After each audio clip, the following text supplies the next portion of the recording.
सर्वस्य वशी सर्वस्य ईशान सर्वस्य अधिपति स न साधुना कर्मणा भूयान न एव असाधुना कनीयान। तो ये बृहदारण्यक का प्रमाण भी और दे दिया इन्होंने। वो परमात्मा कैसा है? सर्वस्य वशी, सबको वश में रखने वाला है वो। चाहे कोई पुण्य करे या पाप करे, अंत में फैसला ईश्वर का, दोनों को मानना पड़ेगा। सर्वस्य ईशानः, सबका ईश है वो। सर्वस्य अधिपति, सबका अधिपति है। और ऐसा होते हुए स साधुना कर्मणा न भूयान, कोई बहुत साधु कर्म करे तो वो महत्ता को प्राप्त नहीं करता है। और असाधुना न कनीयान, अगर सब लोग मिलकर के भी असाधु कर्म करें तो परमात्मा उससे छोटा नहीं होता है, नीचा नहीं होता है, तो वो लिप्त नहीं होता है, वो अपने स्वरूप में रहता है। तस्मात् श्रुति दर्शनात् श्रुतौ प्रदर्शनात् परमात्मनो वृद्धि ह्रास संपर्कः स्वप्नाद्यवस्था संबंध कथंचित अपि न भवति। इसलिए तस्मात् श्रुति दर्शनात्, ये श्रुति का भी प्रमाण होने से, श्रुतौ प्रदर्शनात् अर्थात श्रुति में ऐसा दिखाए जाने से, क्या दिखाए जाने से?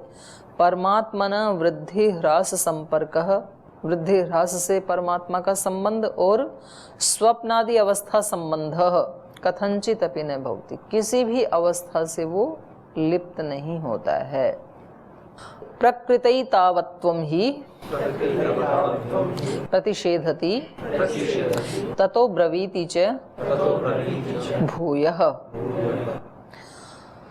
तो कह रहे हैं कि ये उसमें शास्त्र में जो नेति नेति का प्रतिषेध किया है कि परमात्मा ये नहीं है, ये भी नहीं है, ये भी नहीं है, ऐसा जो प्रतिषेध किया है, तो इसका मतलब तो फिर परमात्मा है ही नहीं। और जब परमात्मा है ही नहीं तो उसको जानने का प्रयास भी क्यों करें? क्योंकि जो जो वस्तुएं हैं, जिस जिस साधन के माध्यम से उसको जान सकते हैं, उन सब का निषेध कर दिया। न इति न इति न इति, ये भी नहीं है, ये भी नहीं है, इससे भी नहीं जान सकते, इससे भी नहीं जान सकते।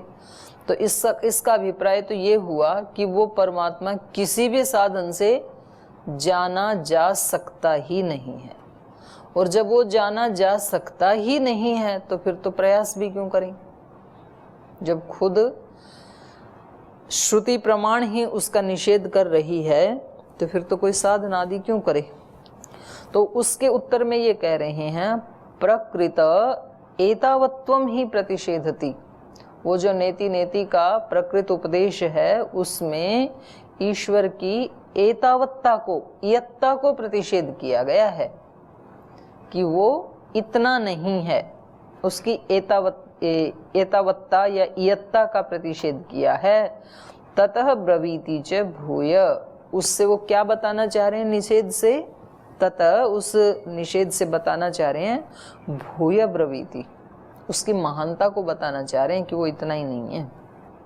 यद्यपि प्रकाशात्मकम सूर्यादिवत ब्रह्म इति बहुभी श्रुति वचनैर निर्णीतम, तथापि करें यद्यपि परमात्मा ज्योति स्वरूप है, प्रकाशात्मक है, ये प्रथम अध्याय में भी आया, दूसरे में भी आया, अभी तृतीय अध्याय में भी आया, यही प्रसंग चल रहा है। तो कह रहे हैं यद्यपि प्रकाशात्मकम सूर्यादिवत ब्रह्म, क्योंकि प्रकाश का सबसे बड़ा स्रोत हम मनुष्यों के सामने सूर्य है, तो हम कहते हैं कि सूर्य जैसे प्रकाशमान है ऐसे परमात्मा भी ज्योति स्वरूप है। और ज्योति का अर्थ ज्ञान भी है, तो ज्ञान स्वरूप है। तो कह रहे हैं सूर्यादिवत ब्रह्म इति बहुभी श्रुति वचनैः निर्णीतम, बहुत सारे श्रुति वचनों से ये पीछे बताया गया है। तथापि अथात आदेशो नेति नेति, लेकिन फिर भी बृहदारण्यक में कहा कि उसके लिए आदेश क्या है?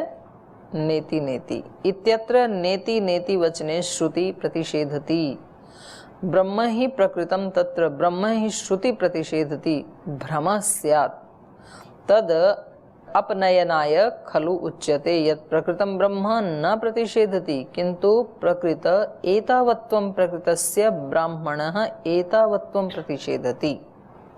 तो देखो ये इसको ना एक क्रमशः आप पढ़ लो एक बार। ये जो वचन है ऊपर अथात आदेशो नेति नेति, ये है 2 3 6, ठीक है। और बीच में ये जो शब्द आया ब्रह्मोपदेष्टव्यम, ब्रह्म का उपदेश करना चाहिए। तो ब्रह्म ते ब्रवाणी, मैं ब्रह्म के बारे में आपको बताता हूँ। ये है 2 1 1। तो वास्तविक उपदेश कहाँ से शुरू हुआ? बृहदारण्यक के 2 1 1 में। और फिर नीचे जो आया है 2 3 6, अथ नामधेयम सत्यस्य सत्यम इति, ये है 2 3 6। तो एक बार इसको क्रमशः आप पढ़ दीजिए। इसकी शुरुआत कीजिए आप 2 1 1 से, क्योंकि यहाँ पर ब्रह्म के 2 रूप बताए हैं 2 3 1 में। द्वेव वाव ब्रह्मणो रूपे मूर्तम च अमूर्तम च, ठीक है। मिल गया स्वामी जी आपको? ये स्वामी जी को मिलता नहीं है ना। 2 1 1 पढ़ो। ब्रह्म ते ब्रवाणी, अब मैं आपको ब्रह्म का उपदेश करता हूँ आपके सामने माइक, यहाँ से पढ़ो। ये 2 1 1 से लेके 2 3 6 तक फटाफट हिंदी पढ़ जाओ। 2 1 1 द्वया है प्राजापत्य देवाश्चासुराश्च तद कानीयसा एव देवा ज्यायसा असुरास्तयेषु लोकेषु स्पर्धन्त तेह देवा ऊचु हंतासुरान यज्ञ उद्गीतेनात्ययामेति। ये कह रहे हैं प्रजापति की 2 ना यहाँ से मत पढ़ो, यहाँ से पढ़ो। ब्रह्म ते ब्रवाणी, इससे आगे मैं आपको ब्रह्म का उपदेश देता हूँ। यह है 2 1 1। इसमें क्या दूसरे अध्याय में ब्राह्मण दिए हुए, हर ब्राह्मण में फिर मंत्र 1 से शुरू किया हुआ है। मूल वाली पुस्तक लाया करो ना आप, मेरे को देना ये पुस्तक, आप लोगों को मिलती क्यों नहीं है? इसमें दूसरे अध्याय में थोड़ा इधर आगे पीछे देख लो भाई। ये है ब्रह्म ते ब्रवाणी, यहाँ से ये, क्योंकि आपका कल वाला भी बचा ही हुआ है, ये इससे आगे का है असल में ना। ये देखो तीसरे ब्राह्मण में आ जाओ, है ना, 6 4 7 इस पृष्ठ पे आ जाओ। द्वे वाव ब्रह्मणो रूपे मूर्तम च अमूर्तम च मर्त्यम च अमृतम च स्थितम च यच्च सच्च त्यच्च। यहाँ से पढ़ो। मिल गया? इसी पुस्तक में ना, ये इसी 7 4 7 747 ब्रह्म के दर्शन, तीसरा ब्राह्मण, द्वितीय अध्याय का। ओ, तो ये 2 3 1 है फिर। द्वेवा, हिंदी पढ़ दो। हाँ। ब्रह्म के 2 ही रूप हैं, मूर्त तथा अमूर्त, मर्त्य तथा अमृत, स्थित तथा यत, अर्थात ठहरा हुआ और चलने वाला, सत तथा त्यत, यह तथा वह, अर्थात प्रत्यक्ष तथा परोक्ष, वायु तथा अंतरिक्ष से भिन्न जो कुछ दिख रहा है, यही ब्रह्म का मूर्त रूप है।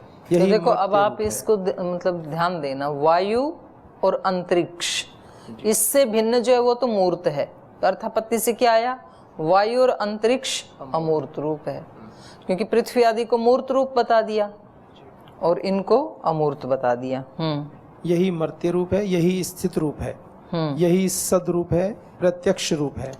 इस मूर्त, इस मर्त्य, इस स्थित, इस सत, इस प्रत्यक्ष रूप का रस, इसका निचोड़, यह तपने वाला सूर्य है। ब्रह्म के प्रत्यक्ष रूप का रस, उसका सार, उसका निचोड़, उसके सब प्रत्यक्ष रूपों का प्रतीक सूर्य है। वैसे तो ब्रह्म प्रत्येक मूर्त रूप में प्रत्यक्ष हो रहा है, परंतु उसके मूर्त रूपों की चरम सीमा सूर्य है। सूर्य मानो ब्रह्म का महाप्रत्यक्ष रूप है। वायु तथा अंतरिक्ष ब्रह्म के अमूर्त रूप हैं, ये अमृत रूप हैं, यत रूप हैं, त्यत रूप हैं, परोक्ष रूप हैं। इन अमूर्त, अमृत, यत, त्यत, परोक्ष रूपों का रस, उनका निचोड़ इस सौर मंडल का अधिष्ठाता पुरुष है। ब्रह्म के परोक्ष रूप का रस, उसका सार, उसका निचोड़, उसके सब परोक्ष रूपों का प्रतीक वह पुरुष है, जो छोटी छोटी वस्तुओं का नियंत्रण तो कर ही रहा है, परंतु साथ ही इस महान सौरमंडल का भी नियंत्रण कर रहा है। ब्रह्मांड में ये ब्रह्म के प्रत्यक्ष तथा परोक्ष रूपों के दर्शन हैं। पिंड में प्राण तथा हृदयाकाश से भिन्न जो कुछ दिख रहा है, यही ब्रह्म का मूर्त, मर्त्य, स्थित, सत और प्रत्यक्ष रूप है। इस मूर्त, मर्त्य, स्थित, सत और प्रत्यक्ष ब्रह्म का रस चक्षु है। सदरूप ब्रह्म का अर्थात दिख रहे ब्रह्म का चक्षु मानो रस है, अर्थात चक्षु मानो ब्रह्म का पिंड में साक्षात दर्शन का रस है। प्राण तथा हृदयाकाश पिंड में दर्शन देने वाले ब्रह्म के अमूर्त रूप हैं। ये अमृत, यत, त्यत परोक्ष रूप हैं। इन अमूर्त, अमृत, यत, त्यत परोक्ष रूपों का रस दाईं आँख के भीतर दिखने वाला पुरुष है। उस त्यम का, उस छिपकर आँख के भीतर से झांकने वाले का चक्षु मानो रस है। अब इसको, अब यहाँ आ जाओ आप पृष्ठ 810 पे। ये जो हमने पढ़ा ना, यह पृथिव्याम तिष्ठन तिष्ठन पृथिव्यांतरो यम पृथ्वी न वेद यस्य पृथ्वी शरीरम, यह पृथ्वी, ये संस्कृत में पढ़ जाओ केवल।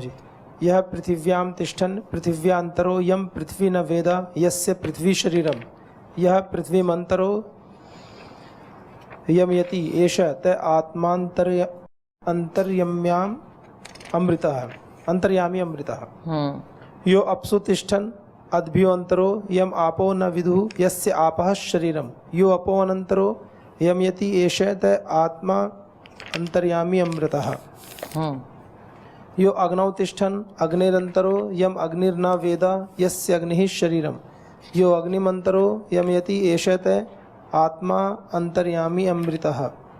यो अंतरिक्षे तिष्ठन् अंतरिक्षाद अंतरो यम अंतरिक्षम न वेद यस्य अंतरिक्षम शरीरम, यो अंतरिक्षम अंतरो यमयति एष त आत्मा अंतर्यामी अमृतः। यो वायौ तिष्ठन् वायु अंतरो यम वायुर्न वेद यस्य वायुः शरीरम, यो वायुमंतरो यमयति एष त आत्मा अंतर्यामी अमृतः। यो दिवि तिष्ठन् दिवोऽन्तरो यम द्यौर्न वेद यस्य द्यौः शरीरम, यो दिवमंतरो यमयति एष त आत्मा अंतर्यामी अमृतः। यह आदित्य तिष्ठन् आदित्याद अंतरो यम आदित्यो न वेद यस्य आदित्यः शरीरम, यह आदित्यम अंतरो यमयति एष त आत्मा अंतर्यामी अमृतः। यो दिक्षु तिष्ठन् दिग्भ्यो अंतरो यम दिशो न विदुर् यस्य दिशः शरीरम, यो दिशो अंतरो यमयति एष त आत्मा अंतर्यामी अमृतः। यश्चंद्र तारके तिष्ठन् चंद्र तारकादंतरो यम चंद्र तारकम न वेद यस्य चंद्र तारकम शरीरम, यश्चंद्र तारकम अंतरो यमयति एष त आत्मा अंतर्यामी अमृतः। यह आकाशे तिष्ठन् आकाशादंतरो यम आकाशो न वेद यस्य आकाशः शरीरम, यह आकाशमंतरो यमयति एष त आत्मा अंतर्यामी अमृतः। तो ये इन सब में ना, इन सब में है, मतलब इसका मूर्त और अमूर्त रूप दो दिखाए जा रहे हैं कि जो कुछ भी दिखाई दे रहा है ये तो ब्रह्म का मूर्त रूप है, और अमूर्त को, अब ये अमूर्त, यद्यपि ऐसा अमूर्त है नहीं परमात्मा, जैसे इन्होंने वायु और अंतरिक्ष को दिखाया ना अमूर्त रूप, तो ये वायु, जैसे वायु होते हुए भी दिखता नहीं है, तो ऐसे परमात्मा है लेकिन दिखता नहीं है। तो अब क्योंकि ये यद्यपि हीन उपमा है, क्योंकि वो वायु की तरह से अमूर्त रूप वाला नहीं है, क्योंकि वायु क्या है, सावयवी है वायु, तो उसके तो अवयव है ना वायु के, तो उसको हम स्पर्श से अनुभव भी कर सकते हैं। तो ऐसे परमात्मा को स्थूल रूप से अनुभव नहीं किया जा सकता है, और ना ही उसके कोई अवयव हैं। पर क्योंकि बताने के लिए कि उसको कैसे बताएं, फिर अमूर्त रूप को बताएं कैसे, तो इसका आश्रय लिया गया है। तो इसमें ये थोड़ा आगे पीछे हो रखा है जो इन्होंने एड्रेस दिया है, क्योंकि इस पुस्तक में जो इन्होंने संकलन किया ना बाद में, तो ये संख्या थोड़ी इनकी आगे पीछे हो गई है। तो कोई नहीं, इसको आप बाद में देख लेना, मैं यह इसमें पढ़ती हूँ। यहाँ पर आ जाइए आप। ये कह रहे हैं, यद्यपि प्रकाशात्मकम सूर्यादिवत ब्रह्मेति बहुभी श्रुतिवचनैः निर्णीतम, तथापि अर्थात आदेशो नेति नेति, तो भी यहाँ से आगे उसका आदेश, मतलब यहाँ से आगे मतलब बृहदारण्य के 2, 3, 6 में। अब ये संख्या हम बाद में ठीक करेंगे।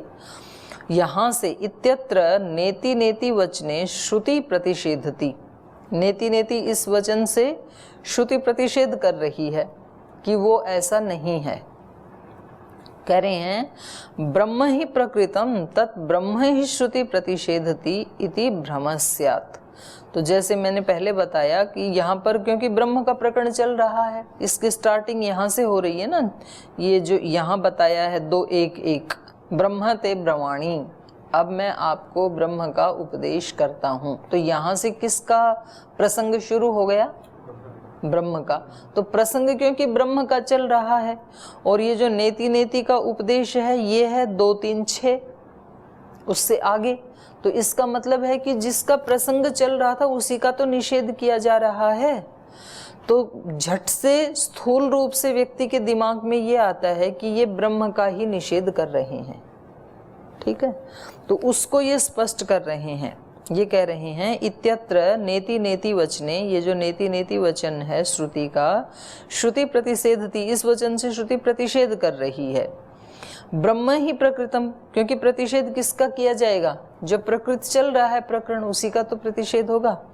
ब्रह्म ही प्रकृतम तत्र, ब्रह्म ही वहां पर प्रकृत है, तो ब्रह्म ही श्रुति प्रतिषेधति इति भ्रमः स्यात्। तो किसी व्यक्ति को ये भ्रम हो सकता है कि श्रुति ब्रह्म का ही प्रतिषेध कर रही है, तो या तो वो है ही नहीं, ये अर्थ निकाला जाएगा, और या तो उसको जाना नहीं जा सकता, नेति नेति कह करके ये प्रतिषेध कर रही है।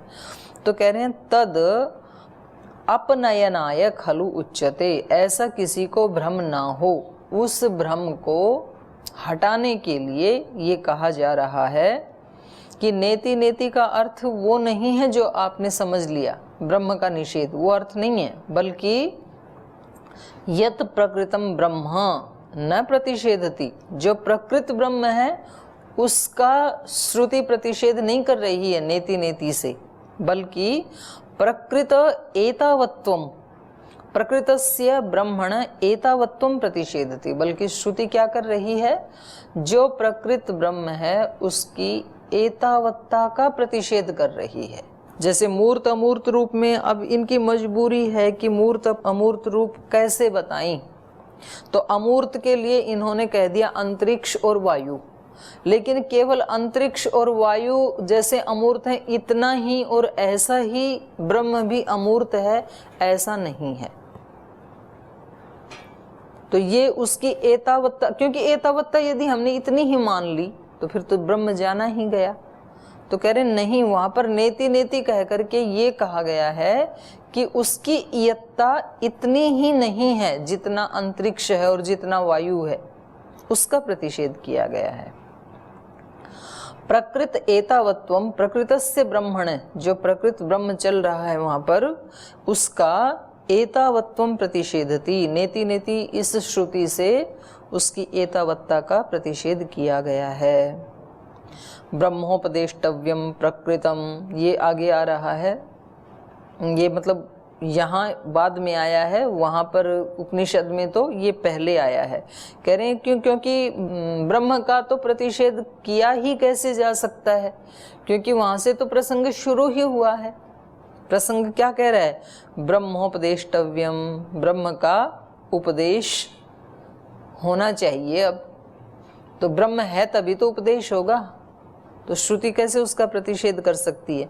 और ये कह करके ब्रह्मोपदेष्टव्यम प्रकृतम ब्रह्म ते ब्रवाणी, ब्रह्म के बारे में अब मैं आपको बताता हूँ। तो जब ऋषि ये कह रहे हैं कि मैं आपको ब्रह्म के बारे में उपदेश करता हूँ, इसका मतलब ब्रह्म का प्रतिषेध नहीं है, ब्रह्म को तो मानते ही हैं। तस्य उपदेष्टव्यस्य ब्रह्मण एतावत्वम मूर्तामूर्ते रूपे द्वे वाव ब्रह्मणो रूपे मूर्तम च अमूर्तम च, ये जो कहा इति उक्त्वा अथात आदेशो नेति नेति, तो कह रहे हैं उसका निषेध किया जा रहा है। ब्रह्मोपदेष्टव्यम प्रकृतम ब्रह्म ते ब्रवाणी, मैं तेरे को ब्रह्म का उपदेश करता हूँ, ऐसे कह करके जो फिर ब्रह्म का उपदेश किया उन्होंने, कि ब्रह्म के देखो दो रूप हैं, तस्य उपदेष्टव्यस्य, वो जो उपदेश किया उस ब्रह्म का, उपदेष्टव्यस्य ब्रह्मण एतावत्वम, उसका जो एतावत्व बताया वहां पर, क्या एतावत्व बताया कि देखो भाई ब्रह्म के दो रूप हैं, एक मूर्त है एक अमूर्त है, द्वे वाव ब्रह्मणो रूपे मूर्तम च अमूर्तम च, इसका वहां पर प्रतिषेध किया गया नेति नेति से कि नहीं, ये केवल समझाने के लिए है कि ये इसका मूर्त रूप है,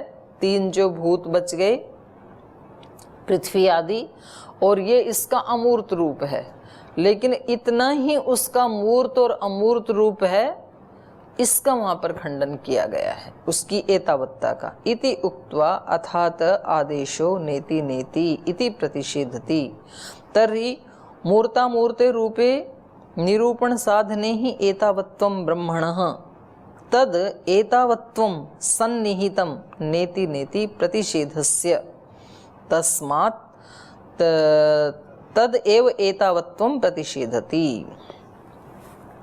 तो कह रहे तर्हि मूर्तामूर्त रूपे निरूपण साधने, वो जो मूर्त और अमूर्त रूप का निरूपण करने में जो साधन वहां पर बताई गई, वायु अंतरिक्ष आदि या पृथ्वी आदि, तो कह रहे हैं उनकी जो एतावत्ता है, एतावत्वम ब्रह्मणः तद एतावत्वम सन्निहितम, उस ब्रह्म की एतावत्ता के साथ इन भूतों की एतावत्ता को जो सन्निहित कर दिया है, तो उसका नेति नेति प्रतिषेधस्य, वो जो सन्निहित किया है ब्रह्म का रूप मूर्त अमूर्त, वो प्रतिषेध का विषय है। तस्मात् तद एव एतावत्वं प्रतिषेधति, तो उस एतावत्ता को ही यहाँ पर नेति नेति से प्रतिषेध किया गया है, न ब्रह्म प्रतिषेधति, ब्रह्म का प्रतिषेध नहीं किया गया।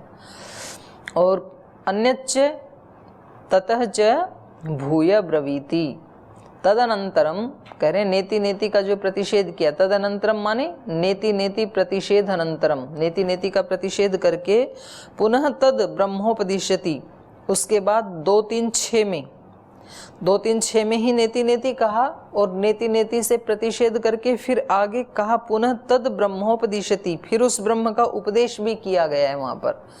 बोले इतना ही नहीं है ये मूर्त अमूर्त जो आपने बता दिया, तो बोले क्या है, बोले वो है अथ नामधेयम सत्यस्य सत्यम इति, ब्रह्म क्या है, सत्यों का भी सत्य है, सत्य का भी सत्य है। तो जो आज बात चल रही थी, जब कहते हैं कि ब्रह्म क्या है, तो झट से उत्तर आता है सच्चिदानंद। तो सबसे पहला उसका विशेषण क्या है, सत्य। तो सत्य कहने से ही ये पता लग रहा है कि ब्रह्म का निषेध नहीं है, ब्रह्म के अस्तित्व को स्वीकारा जा रहा है। तो सबसे पहली बात तो क्या होगी, ब्रह्म है और वो सत्यों का सत्य है। अन्यत्रपि कठोपनिषद में भी कहा ब्रह्मणो अस्तित्वम इष्यते, ब्रह्म के अस्तित्व को हम चाहते हैं, माने ब्रह्म का अस्तित्व अभीष्ट है। अस्ति इति एव उपलब्धव्यम, उपलब्धव्यः, अस्ति इति वो ब्रह्म है और उपलब्धव्यः उसको प्राप्त करना चाहिए। पहले तो ब्रह्म है ये निश्चित हो और फिर उसको प्राप्त करना चाहिए। तो सारी श्रुति ऐसे ही कह रही हैं, तो ब्रह्म का प्रतिषेध नहीं कर रही हैं। ब्रह्म प्रतिषेधुश्च निंदा प्रदर्श्यते, और बल्कि जो ब्रह्म का प्रतिषेध करते हैं उसकी निंदा भी की गई है श्रुति में। क्या कहा है, असन्नेव स भवति असत ब्रह्मेति वेद चेत, तैत्तिरीय उपनिषद में। जो ब्रह्म को असत मानता है वो खुद असत हो जाता है। असन्नेव स भवति, वो खुद असत से युक्त हो जाता है। जो असत ब्रह्म इति वेद चेत, ब्रह्म असत है, ब्रह्म कुछ नहीं है, ऐसा जो मानता है वो खुद ही असत से युक्त हो जाता है। ब्रह्मास्तित्वम मन्यमानस्य प्रशंसा च निगदते, और जो ब्रह्म के अस्तित्व को मानता हुआ उसकी प्रशंसा करता है, उसकी प्रशंसा भी कही गई है। जो ब्रह्म को स्वीकार करता है उसकी प्रशंसा भी की गई है श्रुति के द्वारा। तैत्तिरीय उपनिषद में ही कहा अस्ति ब्रह्म इति चेत वेद संतम एनम ततो विदु। अगर कोई ये कहता है कि परमात्मा है इस संसार में, तो डरो पाप करने से और चिंता मत करो, तुम्हें तुम्हारे किए हुए कर्म का फल जरूर मिलेगा। ऐसे कोई उसके अस्तित्व को स्वीकार करता है तो उसको संतम एनम ततो विदु, इसको तो संत कहते हैं, संत महात्मा उसी को ही कहते हैं। तो इससे क्या पता लगा? ब्रह्म अस्ति, ब्रह्म तो है। ब्रह्मास्ति, परंतु ब्रह्म है लेकिन तद अव्यक्तम आहहि, करें ब्रह्म है लेकिन वो अभिव्यक्त नहीं है। तद ब्रह्म खलु अव्यक्तम, अव्यक्तम का मतलब क्या है? न व्यक्तम इंद्रियैहि व्यज्यमानम इंद्रियैहि अग्राह्यम। तो वो इसका मतलब है, अव्यक्त का मतलब ये है कि इंद्रियों से उसको नहीं पाया जा सकता है, इंद्रियों से वो अग्राह्य है। जैसे सारे विषय क्या हैं? इंद्रिय ग्राह्य हैं, कुछ बाह्य इंद्रियों से ग्राह्य हैं, कुछ अंतःकरण से ग्राह्य हैं। लेकिन परमात्मा कैसा है? किसी भी इंद्रिय से ग्राह्य नहीं है वो। व्यक्तम इंद्रियैहि अव्यज्यमानम इंद्रियैहि अग्राह्यम किल आह ही श्रुति ही, यही बात श्रुति भी कह रही है। स एष नेति नेति, नेति नेति आत्मा अग्रह्यो अग्राह्यो नहीं गृह्यते। वहाँ पर नेति नेति से भी जो कहा है तो वहाँ ये कहा है ये आत्मा अग्राह्य, आत्मा का मतलब परमात्मा, परमात्मा अग्राह्य है। अग्राह्य मतलब इंद्रियों से अग्राह्य है, नहीं गृह्यते, इंद्रियों से गृहीत नहीं होता है। अत्र वचने स एष आत्मा इति कथनेन, तो इसमें दो वाक्य कर दिए इन्होंने। नेति नेति आत्मा एक वाक्य, अग्राह्य दूसरा वाक्य। तो कह रहे हैं इस वचन में स एष आत्मा, वह यह आत्मा, इति कथनेन इस कथन से तो तस्य अस्तित्वम प्रतिपाद्यते, उस परमात्मा के अस्तित्व का प्रतिपादन किया गया है।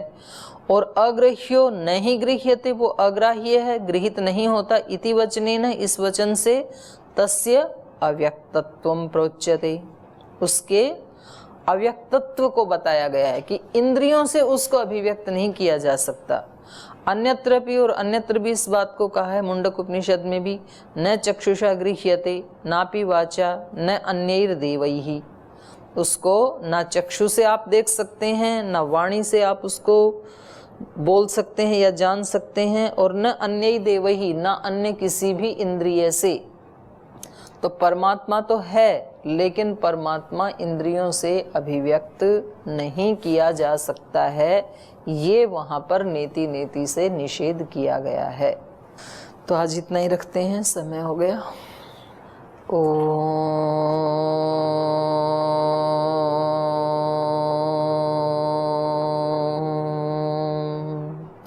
शांति शांति शांति। श्री गुरुभ्यो नमः।